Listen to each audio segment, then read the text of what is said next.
Luego de haber conocido los sistemas jurídicos de Europa, hoy en la unidad número 5 conoceremos las ramas más importantes del derecho romano, como es el derecho civil y el derecho penal. Con el derecho civil podemos hablar sobre la organización de la familia. El derecho civil en los tiempos de Roma, en esta ciudad primitiva, fue netamente patriarcal en su organización familiar, como todo pueblo de esta época, obviamente. Esa organización se refleja luego, aún muy avanzada la historia de Roma, en las instituciones de su derecho. El único ente que gozaba de derechos ante la ley era el pater familia, el jefe de familia. Todo le pertenecía a él, como que si representaba a la familia. De hecho, así era considerado en el derecho romano. El pater familia era el representante de la familia, por ello solo quien hubiera estado bajo su potestad podía heredar. El hijo emancipado o el adoptado por otro perdía todo derecho a la herencia. El extraño a la familia tampoco no podía heredar si no era meramente por una ley especial. Por eso se hace el testamento, que es la institución que permite heredar a quien no es heredero por ley.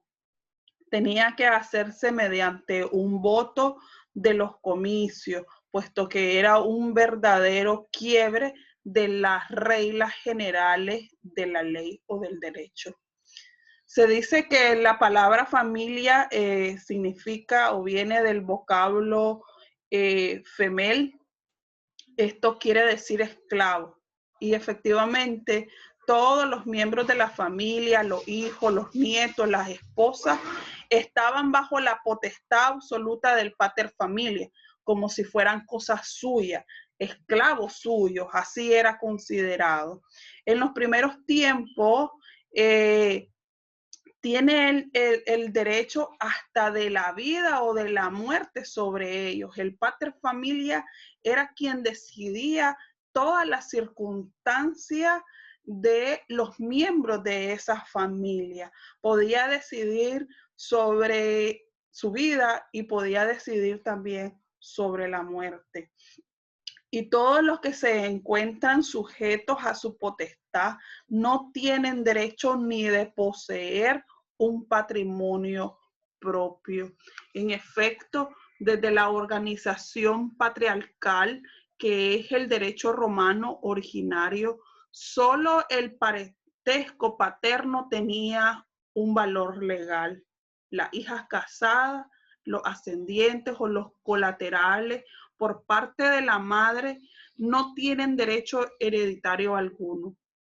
Solamente los que eran de descendencia del pater familia, los que estaban bajo su potestad, tienen derecho sobre los bienes a la muerte de este.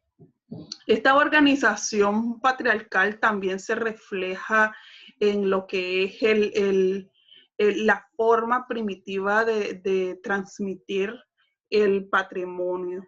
Como la propiedad es exclusiva de la familia y no puede salir del círculo familiar, solo la venta solo puede hacerse mediante un pleito simulado. En este caso, lo que nosotros podemos llamar lo que es una venta ficticia. Hoy en día, cuando el padre o la madre decide en lo que ellos llaman heredar en vida a su hijo, hacen una simulación de venta. Pues en el tiempo del derecho civil romano, lo que se hacía, como todo tenía que pertenecer a la familia, no podía pasar a un tercero, ellos hacían un pleito simulado o hacían un juicio simulado. En este caso, el comprador alegaba que tenía un derecho sobre la cosa. Entonces, el vendedor, en este caso, guardaba silencio para que el juez le pudiera adjudicar el objeto al comprador. Este era un juicio simulado donde podíamos decir de que el comprador demostraba tener un mejor derecho sobre la propiedad del pater familia, y el pater familia lo que hacía era guardar silencio, es decir, no presentar una oposición sobre la alegación que hacía el comprador, y entonces el juez lo que decidía era adjudicarle la cosa al comprador por haber demostrado tener un mejor derecho. En lo que se refiere al esclavo, su condición en los primeros tiempos era durísima, teniendo el patrono de derechos absolutos sobre su trabajo, las personas y los bienes. Todo esto era el patrono el que tenía el derecho sobre todos los bienes, el trabajo, y sobre la persona misma, esa persona que era pues considerada un esclavo. En el derecho civil romano se reconoce más propiedad perfecta que las de tierra, que desde épocas inmemoriales pertenecían a la ciudad de Roma, y de aquellos objetos muebles que los romanos también consideraron desde los primeros tiempos. No se reconoce más propiedad que esta de las épocas inmemoriales, es decir, de esas que fueron pasando en las sucesiones de generación en generación. A estas tierras se le llamaba adgenes romanus, a diferencia de las que luego se van adquiriendo por la conquista, y a esas se le llamaron adgenes publicus, lo que quiere decir tierras romanas y lo que quiere decir tierras públicas o propiedades públicas. Además, la institución se perfeccionó de la propiedad en cuanto que solo el ciudadano romano podía ejercerla. Nadie más podía ser propietario. Lo que pertenecía al Estado en principio, quien el ager públicos, ¿verdad? Esta pertenecía al Estado, que teóricamente solo lo arrendaba a los particulares, aunque en la práctica estos pudieron disfrutar de esas cosas como que si fueran propietarios, pero como no eran dueños, podían ser desposeídos en cualquier momento. Es aquí que se da el origen de la institución de lo que es la expropiación, que sigue existiendo esta institución hasta nuestros días. En igual forma se consideraba a quien era dueño de objetos anteriormente desconocidos, como camellos, elefantes. Tampoco esa era una propiedad plena, el poder que ejercían un individuo no ciudadano sobre algunas cosas. Esto era lo que prevalecía en el derecho civil romano. El derecho de la propiedad se viene perfeccionando y se denomina propiedad quiritaria, y en consecuencia, para que fuera considerada así, requería 3 elementos. Primero, un inmueble de las tierras cercanas a Roma o un mueble de especie siempre conocida. En segundo, un propietario que fuera ciudadano romano. Y en tercer lugar, adquirir el derecho conforme las solemnidades del derecho romano. Pero fue así que el derecho civil se fue modificando y que se fue ampliando, y se hace entonces unas codificaciones para tener la guía o la matriz de cómo iba a regir el derecho civil en el Imperio Romano. Acá se estableció lo que fue la codificación de Justiniano. Es un código que hasta nuestro día tiene una relevancia, una importancia muy llamativa y de hecho su relevancia es muy importante porque ha sido un modelo para todos los estados en general. Una vez que desapareció el imperio occidental, corresponde al imperio oriental recoger el legado de Roma, orientarlo y darle el remate definitivo. Tal es la empresa de Justiniano que se crea una comisión formada por 11 abogados litigantes, 4 profesores de derecho. Esta comisión fue recogiendo o fue recopilando más de 2.000 libros, los que fueron leídos para formar lo que era el Código de Justiniano. Se calcula que unas 3 millones de líneas fueron leídas de escrituras o documentos viejos y estas se fueron reduciendo a 150.000. Fueron 2 millones de libros los que tuvieron que leer 2.000 libros los que tuvieron que leer esta comisión integrada por los 11 abogados litigantes y los profesores para ir dándole un cuerpo a lo que era el Código de Justiniano, lo que es el Código Justiniano. Los comisionados trabajaron en 3 grupos que se fueron repartiendo el trabajo en 3 mesas también. Se habla de la obra de los miembros de la escuela sabiniana, la de los edictos de pretores y la formada por la obra de Papiniano y otros tratadistas posteriores. Al Código Justiniano se le conoce con el nombre de Corpus Juris Civilis, a la gran compilación que fue realizada por Justiniano, un emperador romano que residía en Constantinopla. La obra se inicia en 528 y su parte fundamental queda terminada en 534. Este consta de 4 libros. El código, que como su nombre lo indica, es el que tiene un verdadero carácter legislativo.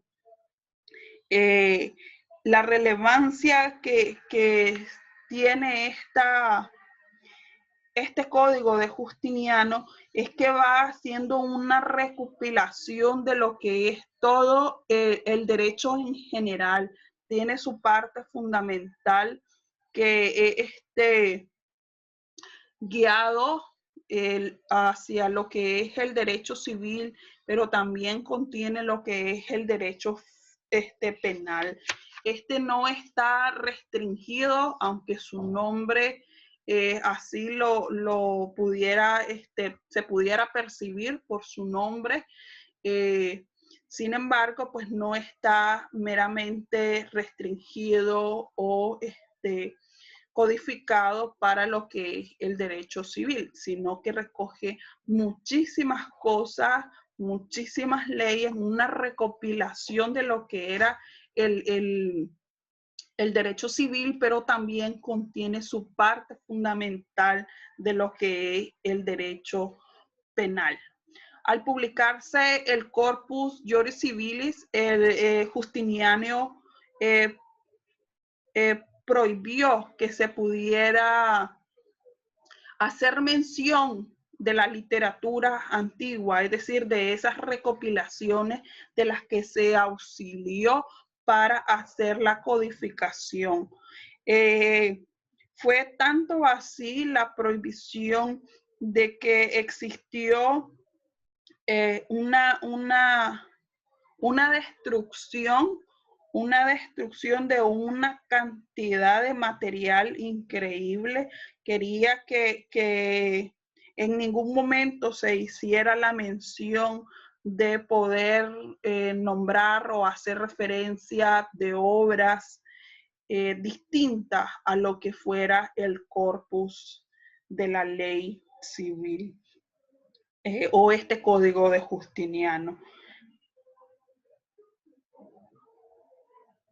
Este código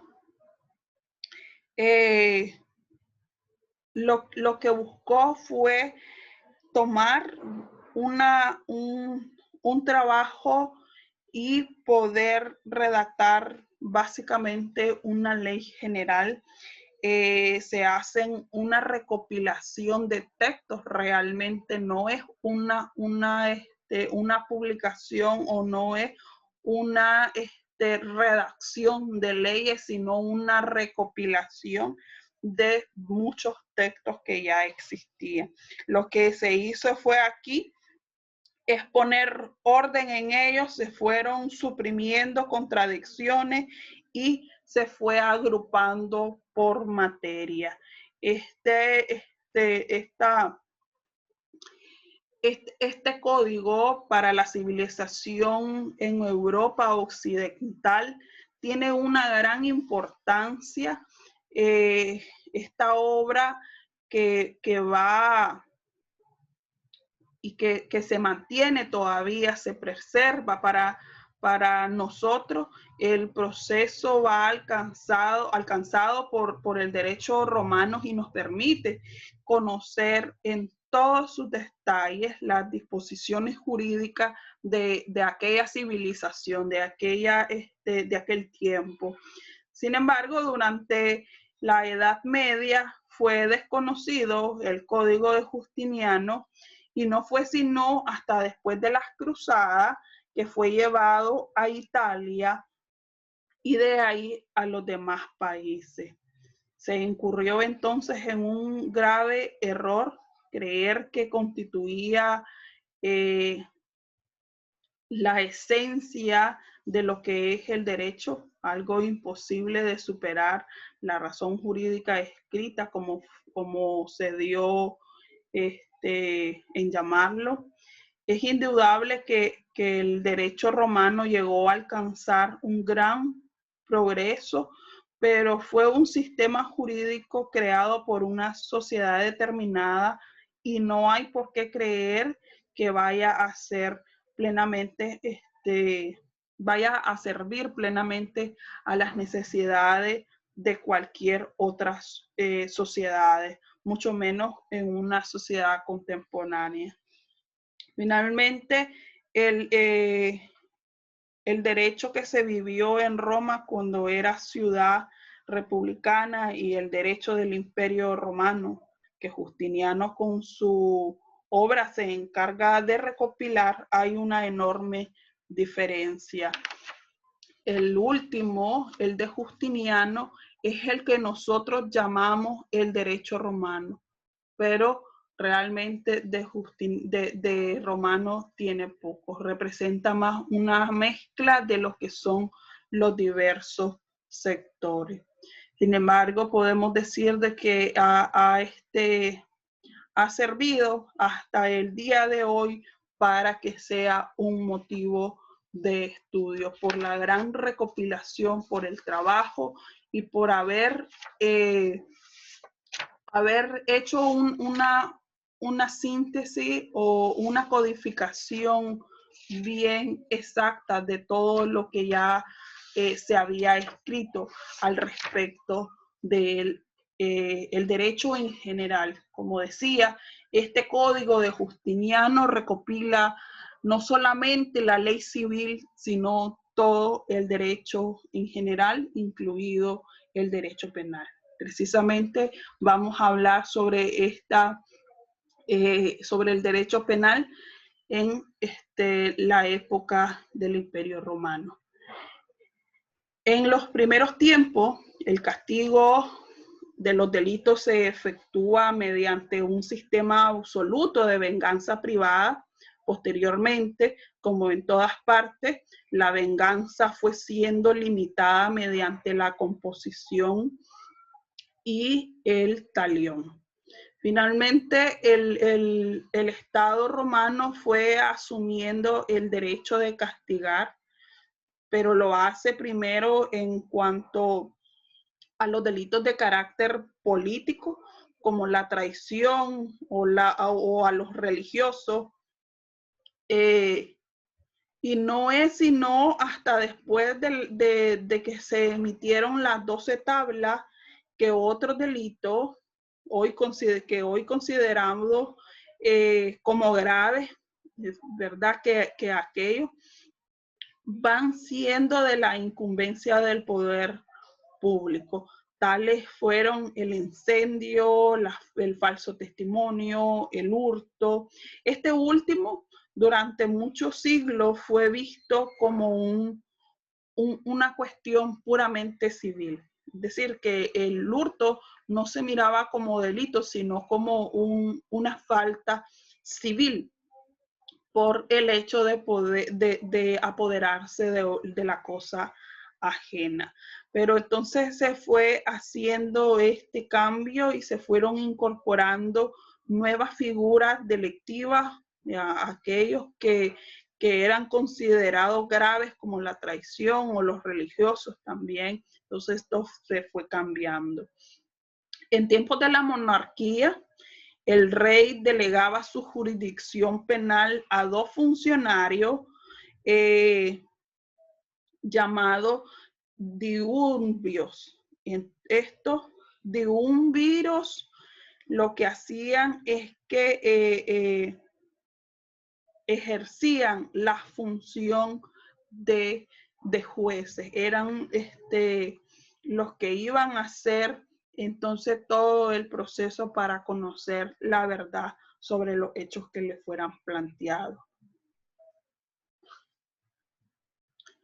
Entrada en la República, la justicia penal la siguen aplicando los magistrados, pero en cierta época comienza a crearse comisiones de ciudadanos para que juzguen los delitos. Al principio son tribunales ad hoc creados especialmente para casos concretos.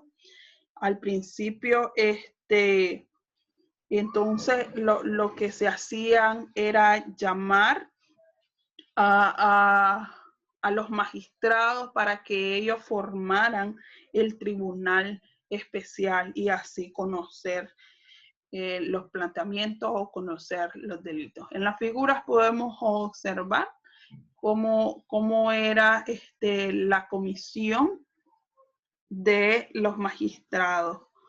Esto se le llamaba cuestiones porque eran los que se presentaban para poder juzgar y conocer cada una de las cuestiones que fueran puestas a su conocimiento. En el siglo II antes de Cristo se van convirtiendo en tribunales permanentes y por eso se le llama cuestiones perpetuas. Entonces, bajo el gobierno de Sila, llegan a ser 9 los magistrados que forman estos tribunales. Estos tribunales semipopulares, se desarrollan como un sustituto de lo que es la apelación a los comicios que había sido antes establecida en relación con toda sentencia penal de un magistrado. Y así entonces las decisiones de los cuestiones no tienen ulterior recurso. Es decir, de que cuando ellos los cuestiones tomaban su decisión sobre los casos presentados, ya no existía ningún recurso porque era considerado como un comicio de apelación o como un tribunal de apelación. No había más que ejecutar la decisión de ellos o la sentencia que ellos habían tomado. romanos también algo importante de señalar es que llegaron a hacer una diferenciación en lo que era la culpa y el dolo. Y la doctrina de las causas también de la irresponsabilidad o de atenuación o agravación de la responsabilidad tuvo bastante desarrollo en el derecho penal romano. Sin embargo, nunca pudieron concebir en forma cabal el principio de la tentativa ni la tesis de que no hay delito sin una ley previa que lo cree. En general, el derecho penal romano, al contrario del derecho civil, se queda rezagado como en todos los pueblos de la antigüedad y no va a tener mayor importancia de la que realmente se merece. Es muy importante sí señalar entonces que este derecho romano, tanto sus preceptos civiles como penales, han sido la guía o el fundamento de la formación del derecho occidental y del derecho latinoamericano. Ya veíamos algunas definiciones o algunos conceptos que traen consigo estas, como la expropiación, como la propiedad, como el dolo, la culpa, como los agravantes y los atenuantes de las responsabilidades penales. Y se fueron así desarrollando hasta el punto de ser entonces esa fuente que ha creado el derecho moderno.